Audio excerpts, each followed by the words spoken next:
first kind of practice Zoom for anybody wanting to do? I don't think it started. It's not recording? Yes, go. Okay, all right. Good evening. This is our first kind of get-together practice for people to become a little more familiar with Zoom and maybe have an opportunity to practice or ask some questions. It's a lot different running a Zoom or being the host than it is just attending. I mean, it's great if you've attended and you kind of, you know, got used to the screen and the Brady Bunch grid and everything like that, but it's a little more nerve-wracking, you know, sharing things or just kind of managing things. And I guess foremost, I would say, you know, there's going to be people that have trouble getting on, or they're going to have Wi-Fi problems or glitches, and you really can't like fix everyone's problem. So, you know, sometimes people are going to not be able to get on, or they're going to just disappear, and it's nothing that you did. There are technology glitches, and you can kind of revisit those later. So don't get bogged down with that. I have some notes here. Diane, I'm Yes. going to interrupt for 1 minute because I'm wondering if I've recorded this wrong. We might need to start over. I said record to my computer. Did I want to record to the cloud? No, you can put it in the cloud later, I believe. Okay. Yeah. Go ahead then. I'm sorry.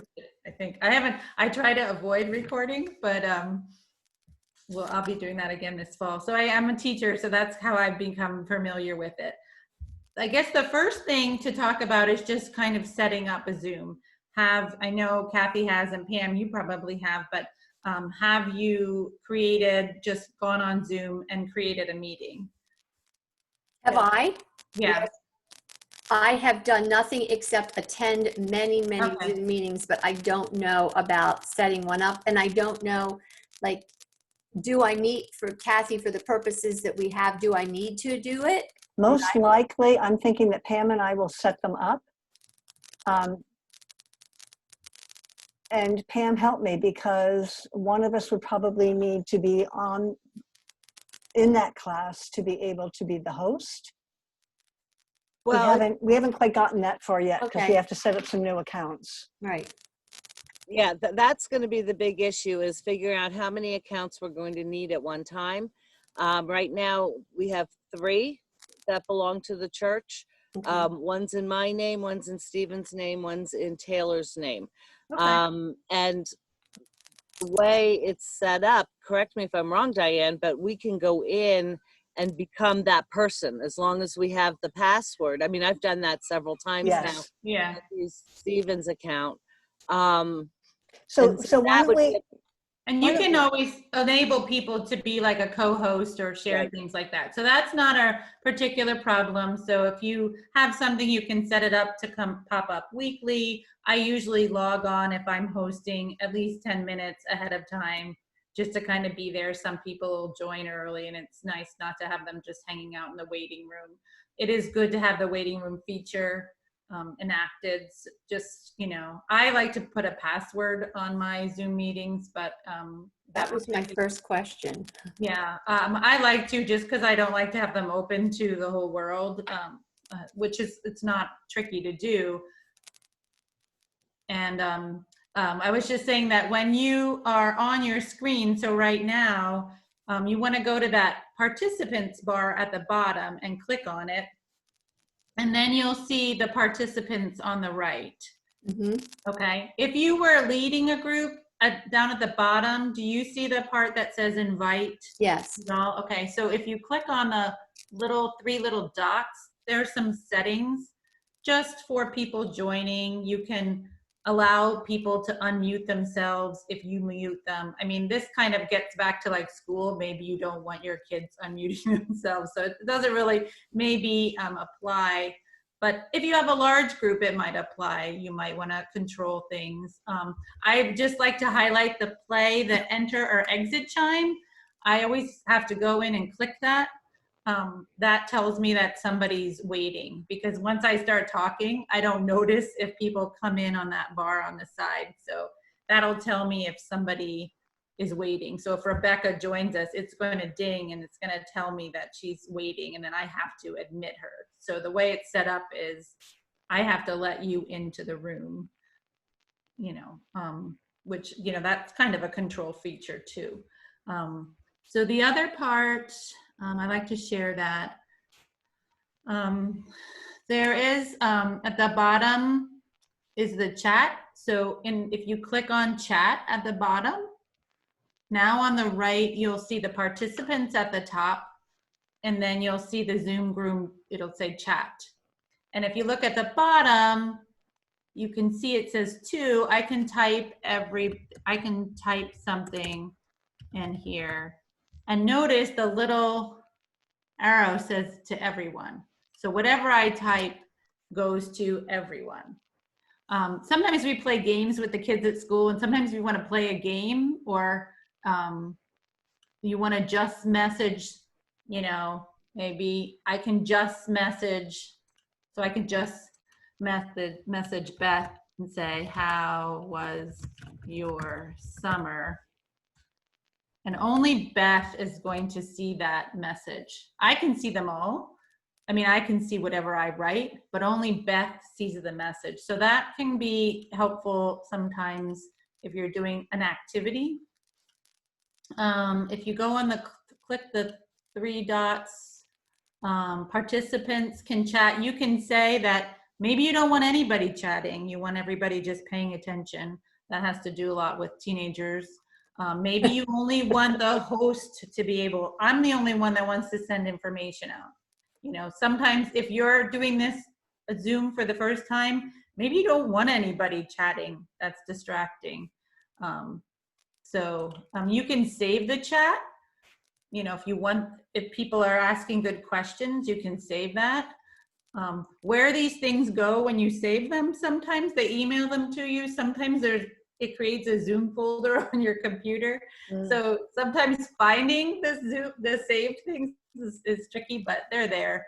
You can find them. Diane, back up. How do you not let anybody else chat?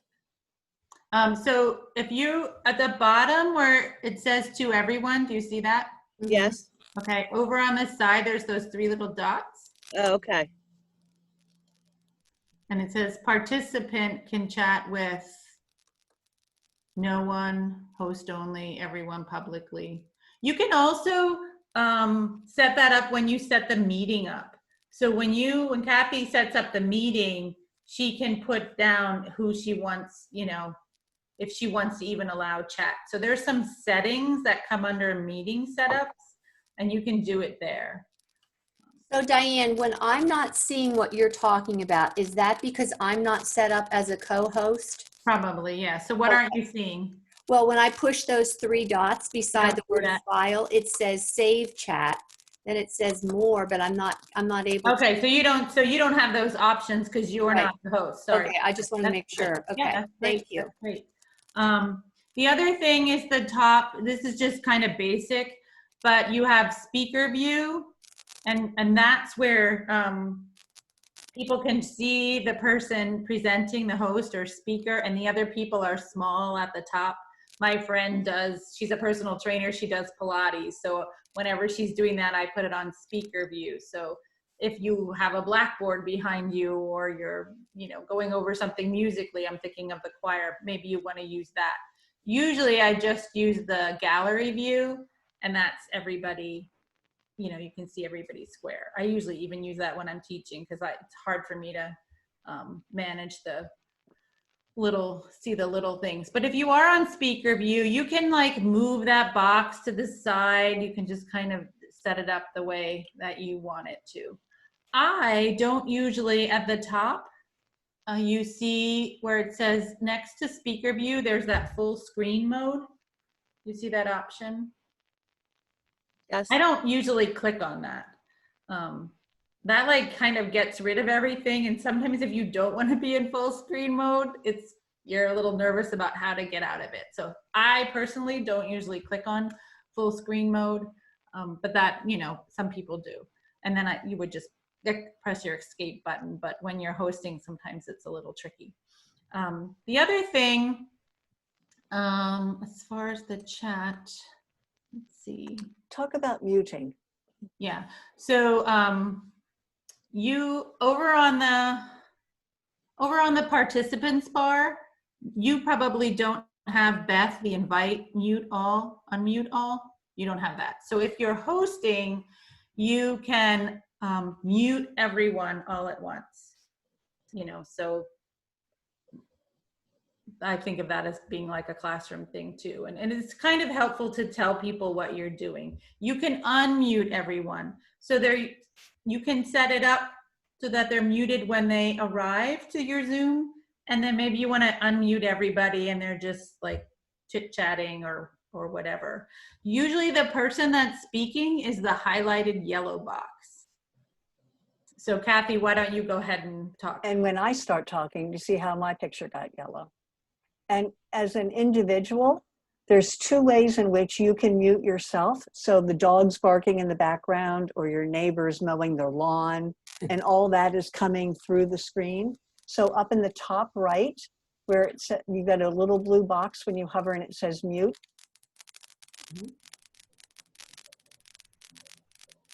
So you'll notice that when I muted myself, that little microphone with a line through it, I can also do it down at the bottom. There's on the bottom left of that toolbar, there's a microphone that says mute. And as long as it is not with a line through it, you have an open mic. So if you wanted to just mute yourself so that you could listen, or you wanted to get rid of the lawnmower or the barking dog, you could do that. Now, here's the other thing, Pam, this is interesting because normally I don't, when I attend Zooms, I'm just like a book group, not doing anything in particular. But next to your blue mute button at the top, do you see those three little dots next to it? Yep. Okay, so if you click on those three little dots, what do you see? Mute. Hold on. Went Like away. mute my audio. My audio, stop video, rename, Okay. pin video, edit profile picture, Mm. hide self view. Okay, so sometimes the rename has to do with how you went on. Like it says Diane Edelman. Like if I wanted to rename myself in the chat and, you know, call myself, you know, Catwoman, I could do that. So sometimes I do that with my students because they use some goofy name and I will rename them as their own name. So you don't really use these too much. But some people turn their video off.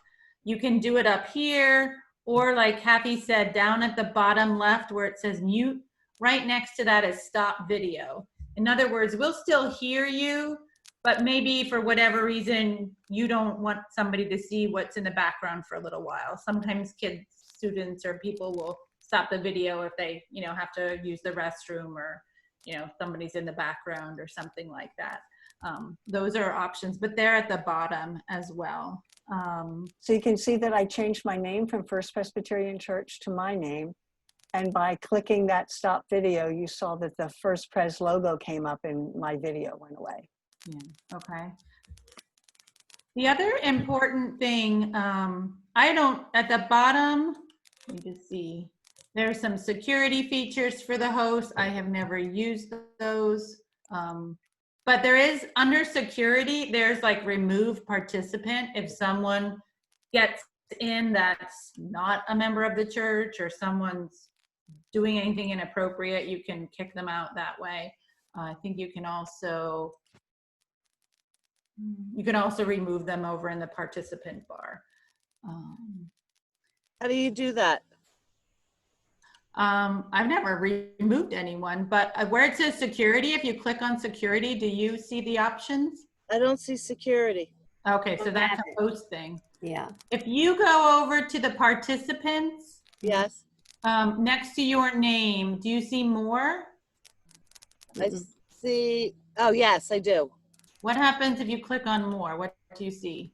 Rename, edit profile picture. Okay, so you only, looks like, because I've never kicked anyone out, only the host can kick someone out. So I just made everybody co-hosts. okay. See if you can see it now.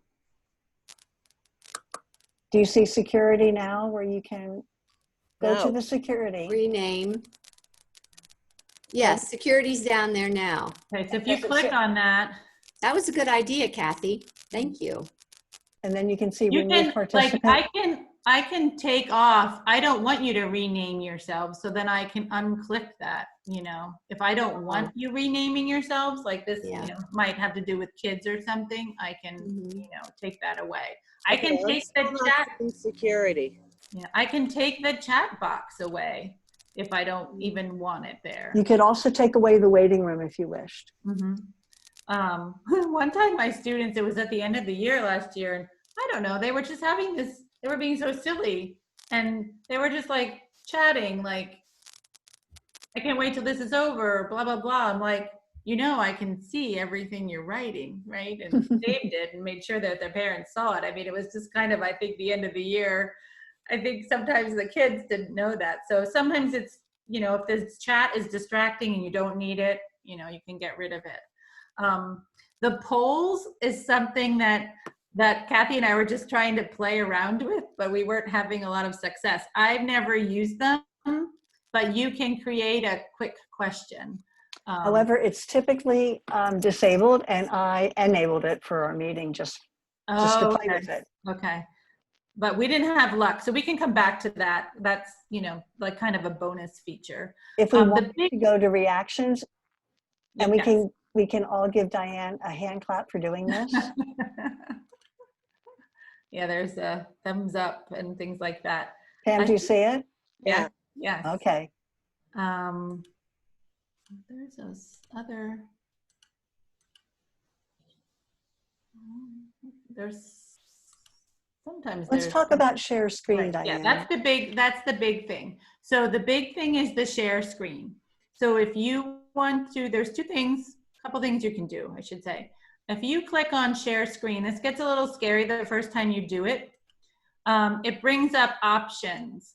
It says screen, whiteboard, iPhone, iPad, and then it'll show whatever screens you have open on your Google tab. So generally you want to have as little open as possible, just makes your computer run faster. But if there is something you want to share, a video or, you know, picture or document, you should have that open already. Okay. So let me just, like, I don't really have anything open, but so if I hit share screen, I'm gonna go to where it says screen, and we can let you practice this in a minute, Beth. And I'm just gonna hit share. And then you're going to see whatever I have open on my computer. And right now I just have Google open. Now I can have it set to something so you see what I want you to see right away, but I can also like search things. So like if I, no, that's not right. What do we do, Allentown?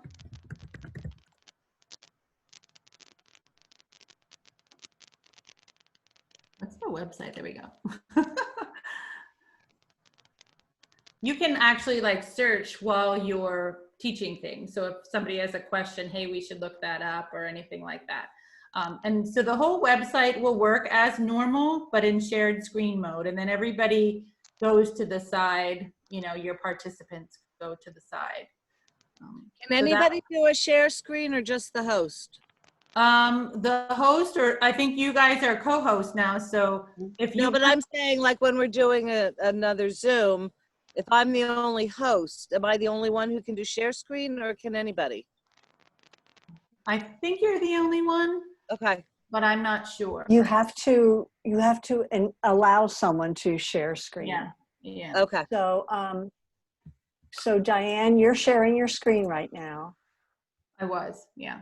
So you have to, let me go back to full screen. Oh, okay. Okay, so Diane is sharing her screen. When you click on that green one, you should also be able, up at the very top, Yeah, it says you're okay. seeing Diane Edelman's. When you see view options, you'll see stop sharing participant screen. Mm-hmm. So Diane has to click that. And now I can share. So I'm going to share my screen.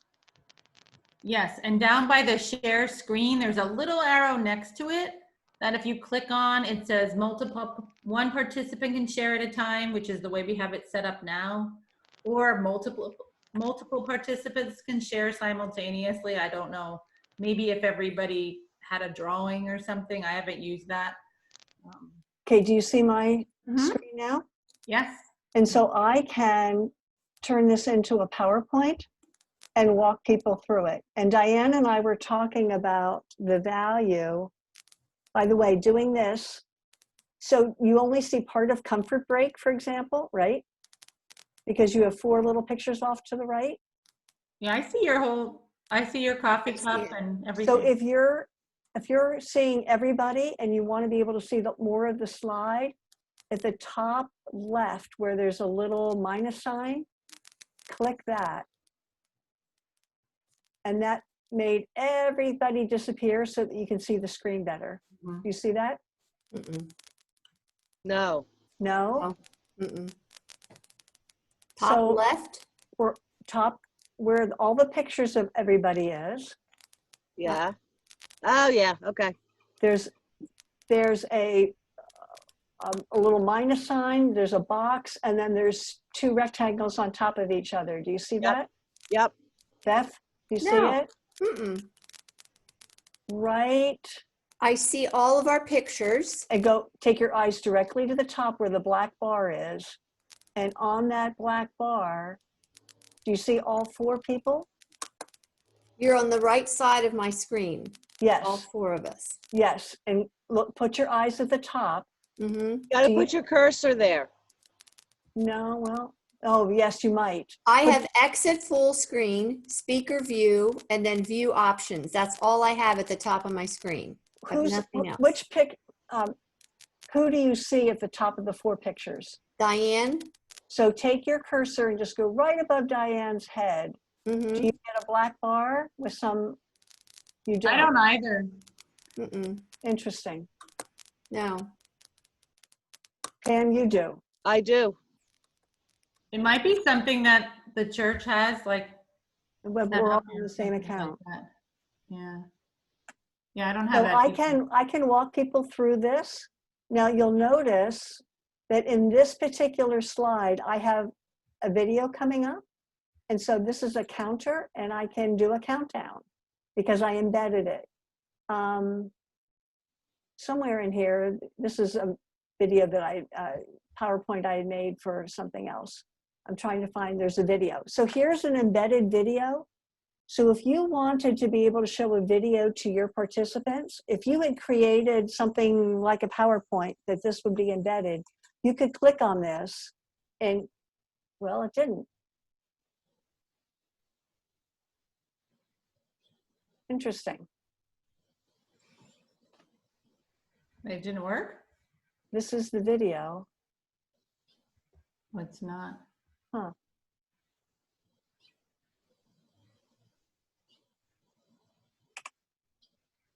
I don't know why. Yeah, it didn't.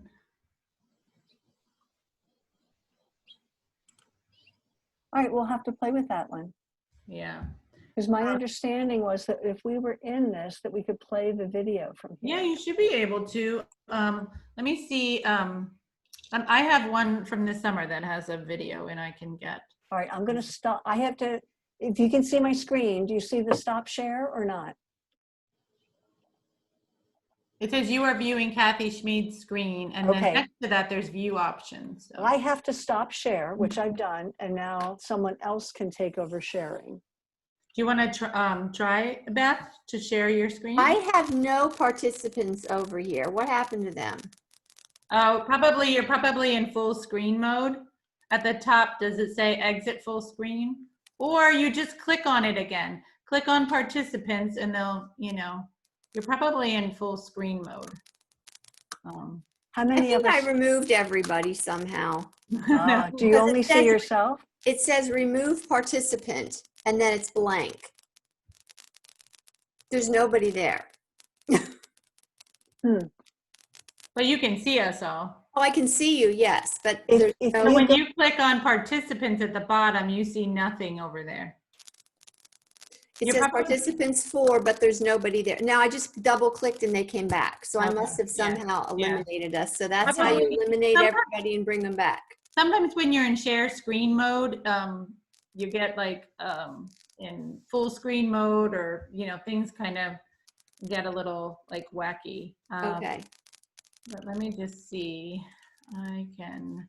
So do you want me to try to do share screen again? Yeah, go ahead. Let me stop. Yeah. What do you see? So click on share screen at the I bottom, did. and then you have the option. It'll show you what you're doing now. There we okay, go. Oh, That's your nice. computer. Yeah, Okay. that's your like home screen, right? Yes. Okay. All right. So I know how to do that. Got it. So like Kathy said, if we would have a PowerPoint or you would have a tab open that had a video or something, you could use that. The other thing that can be kind of fun or useful is to hit the share screen. Do All you of want us? me to do that? Or And one of the options, did you stop sharing? I think you stopped sharing. I stopped. Yeah. So if I go on here and I click whiteboard, then we get this whiteboard, okay? Mm-hmm. And then the tricky part of the whiteboard, you have that little drawing tool up at the top, and you can kind of move that around. Yeah. You can draw freehand. So like, I can draw freehand, which is, we were talking about, that can be kind of tricky. But you can also like write things. Okay, and I can, make that and I can move that around. So, if you want to do, some sort of like list or something, you can do that. There's drawing. Yes. Diane, show them how you can do the broader stroke by Oh, clicking. okay. So let's see. If I wanted to draw, there's also, I'm hitting draw, so I'm going to draw something, and I'm going to use that line. But if I go here to format, I can pick a color. I can pick how thick I want it to be. So I can make it thicker. Sometimes we play like drawing games if you're going to do like a game. Also, let's see if I can do the text, and I maybe want it to be really big, and I'm going to write, "This is great." It's bigger, and I can move that to where I want it to. So those take a little while. You can, if you have, this is what I learned this summer, if you have your PowerPoint up and you have some things on it and you want to write on it, you can. But then when you switch PowerPoint slides, your writing isn't going to stay with that PowerPoint slide. But you can point things out. You have this nice undo button, which is super helpful.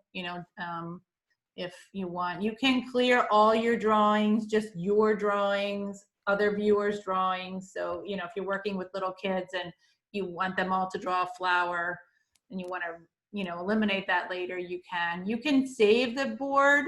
On the right, it says save. There's this spotlight. So if you have something, you can say, "Hey, everybody, look at this." There's an arrow. If something's important, if you had something up, you could use that. Okay, hold on, Diane, because we're seeing you do, or maybe it's me, seeing you do this, but how did you get there? Okay, at the top, well, when you use the whiteboard, Now, how do you get to the whiteboard? can you see my whiteboard? I can see it, but I don't know how you got there. Pam, you go to the share screen, and when you go to your share screen, that's one of the choices. The whiteboard is there. But you should see the whiteboard, Pam. Do you see it now? I see your whiteboard, Okay, but I at don't the top. see any of the instruction stuff. Okay, at the top, and you kind of have to hover at the top until you get this toolbar that has like select, text, draw. I'm not seeing any of that. We don't have that on our screen. We just have your whiteboard. But we So don't you have, all the Diane, yes, Diane, unshare your screen, stop sharing, and then they should be able to see that. Okay, so if I go to my share screen, They Right. should be able to draw though. oh, on the there's whiteboard. whiteboard. Okay, I just needed to know how to get there. Okay, well, Pam, why don't you bring up the whiteboard? So go where it says share screen, and one of your choices then is the whiteboard. All right, I thought I did that. Oh, there we go. Okay. Oh, now I see toolbar. Now, Awesome. All right, so if I want to write my name, and it, oh, okay. Okay, I just found out why you can't see it. If you go on the top, so this would be for Beth and Kathy. If you go to the top where it says view options, Yes. one of them is annotate. And Okay. annotate will bring up the Oh, whiteboard. okay. Oh, so we can all do it. So we can all draw if we want to write our name. Oh, I'm still in the fat. Now, is that because we are all co-hosts? No, anybody, the whiteboard is usually interactive regardless.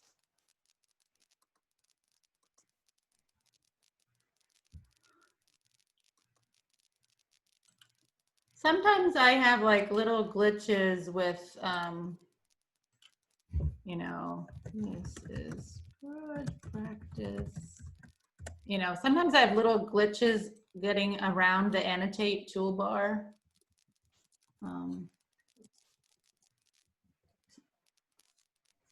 Oh, so the only thing that we don't have is Pam's the only one that has the highlight button. But I could say, hey, you know, this is good practice. Or I could say, hey, Pam, can you talk more about this box? Something like that. all right, what does the select do?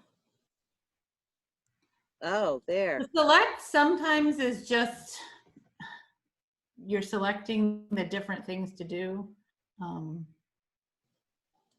Yeah, this takes a little practice playing around with, but it sometimes is fun. It's helpful if you have a Word document, or you might have an outline and you might say, okay, we're going to talk about this, you know, principle, or we're going to talk about this right now, or something like that. It takes a lot of practice. I think it's one of those things when you use it often, you get pretty good at it. Wait, and so how do you, so like did the select, but now, how do I get rid of that? Yeah, Undo. the select is a little tricky. Oh. Sometimes you have to try to click on another part of it. Sometimes if it doesn't work at all, I X out of the annotate and then bring it back up. How do you X out? That little X bar? Oh, this? No, the little X bar. Oh, shoot, I lost my thing. It'll go away, but if you hover up there, it'll show up again. I'm not sure how the select tool works. I had a lot of trouble with that this summer.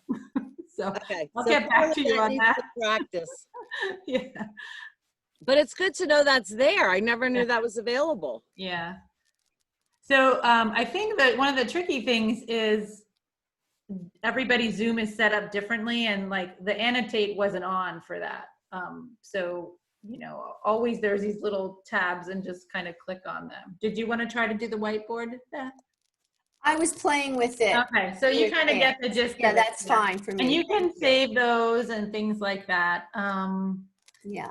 That's like the most, I think. Let me share a screen to show you how like a video would work. And then let's see, let me go. I'm just gonna go to my.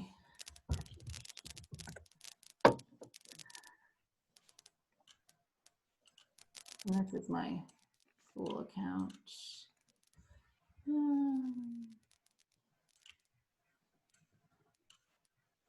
So while Diane is finding this, when I set this meeting up, one of the things that I should have enabled and did not was breakout rooms. And it appears that I cannot enable that while we are in the middle of this session. And that is something that I actually haven't had a lot of experience with. So I've played with it a little bit. So maybe the four of us can do that when we stop recording this session. Okay, sounds good. So this was something, and this is just showing you how a slideshow works really well if you have something. This was for a summer math class that I did. So every day I would, it was about, I think it was about heart rate and percentages, and I can put it in present mode, and then I can just kind of move through it. But if I wanted to, where is the annotate? There's a pointer button. I can point at things. I'm trying to think where. And this is in Google Slides? Yeah, this is in Google Slides. Captions. Anyway, I wanted to show you the video. So like one thing that we had, we did something with a timer. So I did this timer thing. I think that's kind of what Kathy was talking about. You can put fun things in. And now I have 2 tabs open at the top. So I just want to go back to my PowerPoint. And then let's see, where's the video? Let me present. Okay, so we would do a TED Ed riddle at the end. And then we can show the video. And I would put that, I can still put that in full screen, but I can still see you all on the right. Okay. And then to get out of that, dystopian world, your resistance group. I would just press like exit button, and then it would get small again. So that's kind of helpful. If I can actually, you have to hover a little fun at the top, but you can still, while you're in slideshows, I can get my annotate toolbar. And this is where I can use the, let me just see, the like, I can use the arrow bar, and I could say, hey, let's, whoops. Let's do this one first, and then we're gonna do this one, and that, so I can like draw on here if I can I can say, let's do something here.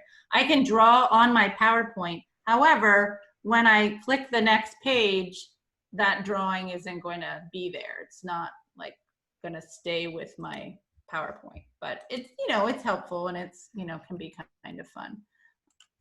So that's how you can share videos and things like that. It's important it's less stressful for you if you already have them up on a tab, either in a slideshow or just have them already open. Anything you want to use, have open in your, your computer tabs, so that you're not, scrambling. So I don't know. I think that's about all. I don't know how to do the breakout groups, so we can practice with that. I had the free version, so that wasn't enabled, but. So I don't know if you looked at the videos that Diane had put into that technology support document that I emailed you. They're all very good. They're somewhat redundant, and so hearing them again from a different presenter isn't necessarily a bad thing, because Yeah. you get to see it and it gets reinforced a couple of times for the foundations and the basics. When you go to, I think the very first one is a library of Zoom videos that are created by the Zoom people. And one of them is how to create breakout groups. It's very well done. It's 3 or 4 minutes, and it's step by step by step, and you can easily see how to do that. So I would encourage you to try that as well. Yeah. And you can those tools are out there. You can do it when you're ready for it. You don't have to overwhelm yourself. But yeah, that's one of the things that I want to do. I didn't have that available to me before, but I think that would be a great tool. I participated in a breakout room once, and it was pretty interesting. And the interesting thing was, it was like a global, meeting. So like there was a lady in London and a lady in Canada and stuff. And that's just that's like one of the benefits. So the nice thing about breakout rooms is, regardless of how many people you've got, it will automatically populate breakout rooms. So it'll say, oh, you've got 4 people, let's put them in 2s. Or you've got 6 people, let's make 2 groups of 3. And it will just randomly put people into those groups. As the host or the facilitator, you can chat to each of those groups with a question. for the next minute, talk about X.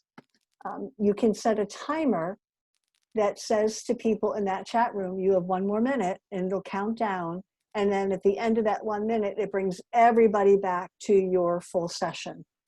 So there's ways in which you can structure breakouts to allow that small group conversation, which we oftentimes want. Yeah.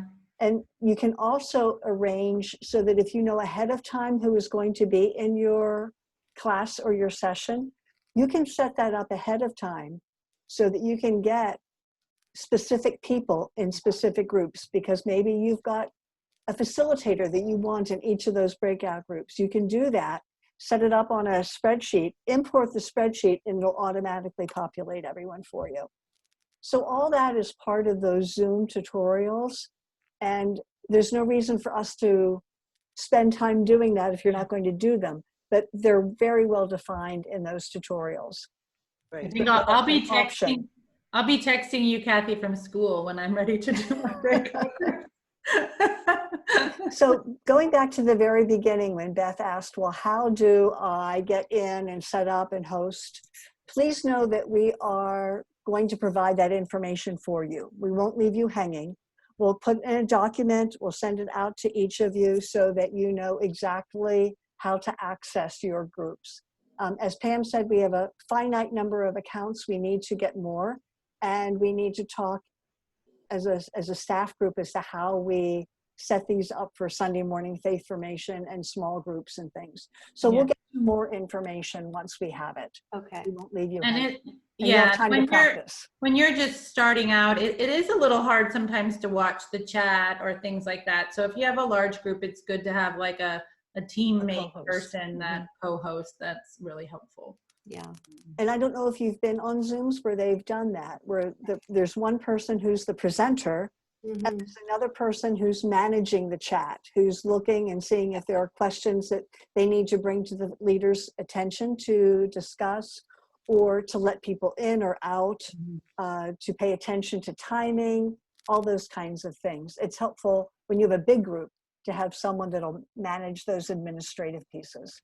And maybe the church, I'm not sure if you guys have thought about this. I know we have going into fall school after doing like spring online, we were kind of experimenting and just kind of winging it at first. But now we know that we need a little more structure, a little more some more rules, you know, as for, you know, participants and things, like just giving people a heads up.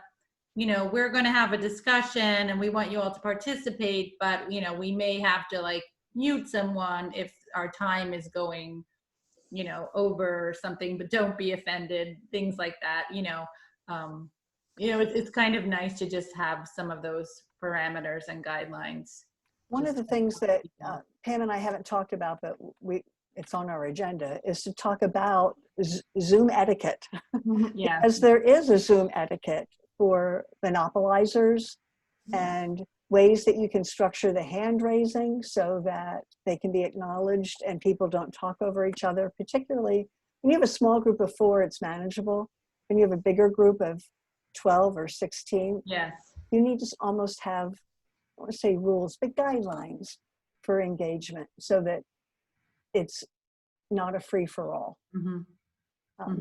And so we're going to come up with some of those guidelines that we'd offer to you, and you can decide if and how you wish to share them with your group. Yeah. All right, one of my questions, Diane, you mentioned using passwords. I've never used passwords as a host, but I got a notice from Zoom that as of September 27th, they will be required. Oh, okay. And so how do you set that up? So It's you can- auto-generated. Oh, Mhm. Oh, you okay. can change it though. Like, if you want to change it for like our summer program, we had the code and there was a generated one, and I just created and I made it summer. Usually I make it something easy that kids can type or people can type, and it's And it's when you set the meeting? yeah. Yeah. Oh, great. Okay. But it's a good safety feature. I've never had anyone just randomly join in, but I've heard that can happen, Yeah. think anybody's randomly jumping into my math class, but maybe for some other topics. So Beth, Yeah. would you like to practice being the host on Friday? That would give you some practice with a safe group before you start jumping in with all the other stuff. I can if you want me to. Well, it's up to you. I mean, that would be an option to just give it a practice with being host. I guess when we were talking about how to, well, I don't know, do we want to record this, Kathy, or should we talk about this later? So we can talk about it later. And let me just say, for the sake of anybody who looks at this later, that if anyone wants to practice at any point, just drop me an email and I'm happy to set something up for you, or we'll find a group of willing guinea pigs to do I it think that- together so that we can make it happen. I think practicing is at least once is, you know, it can only be 15 minutes, but it just makes you feel a lot more confident. And So let's practice giving Diane a hand clap and thanking her for a job well done tonight. We're going to end the session, and Beth will, actually, I think I'm just going to stop recording.